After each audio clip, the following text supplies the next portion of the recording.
सांगोला तालुक्यातील जुनोनी गावाजवळ सोमवारी दुपारी झालेल्या भीषण अपघातामध्ये पंढरपूरकडे देवदर्शनासाठी येणाऱ्या पलूस शहरातील तरुण उद्योजक आणि त्यांच्या आईचा जागीच मृत्यू झालाय। या अपघातामध्ये कुटुंबातील अन्य दोघे गंभीर जखमी झाले असून त्यांच्यावर मिरज येथील खासगी रुग्णालयामध्ये उपचार सुरू आहेत। या घटनेमुळे पलूस शहरासह परिसरामध्ये शोककळा पसरली। संदीप चिंतामणी भोसले वय वर्ष 28 आणि त्यांच्या आई रेखा चिंतामणी भोसले वय वर्ष 52 राहणार MIDC परिसर पलूस अशी अपघातात मृत्यू झालेल्या मायलेकरांची नावे आहेत। नातेवाईकांनी दिलेल्या माहितीनुसार पलूस येथील व्यावसायिक संदीप भोसले हे सोमवारी आपल्या कुटुंबासह सासरवाडीहून पंढरपूर येथे देवदर्शनासाठी आपल्या मोटारीतून निघाले होते।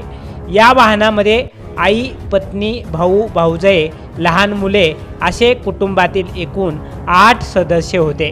दुपारी 1 वाजण्याच्या सुमारास सांगोला तालुक्यातील जुनोनी चिकोडी गावादरम्यान त्यांच्या पुढे जाणाऱ्या 4 चाकी गाडीचा टायर अचानक फुटला।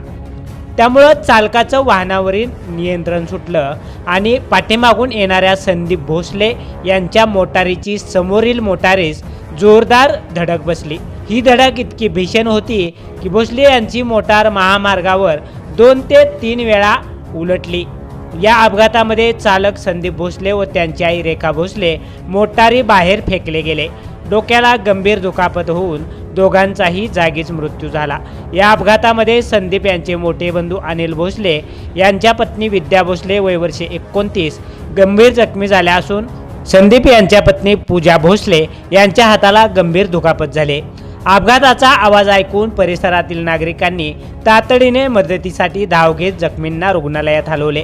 या अपघाताची नोंद सांगोला पोलीस ठाण्यात झाली असून पोलिसांचा पुढील तपास सुरू आहे।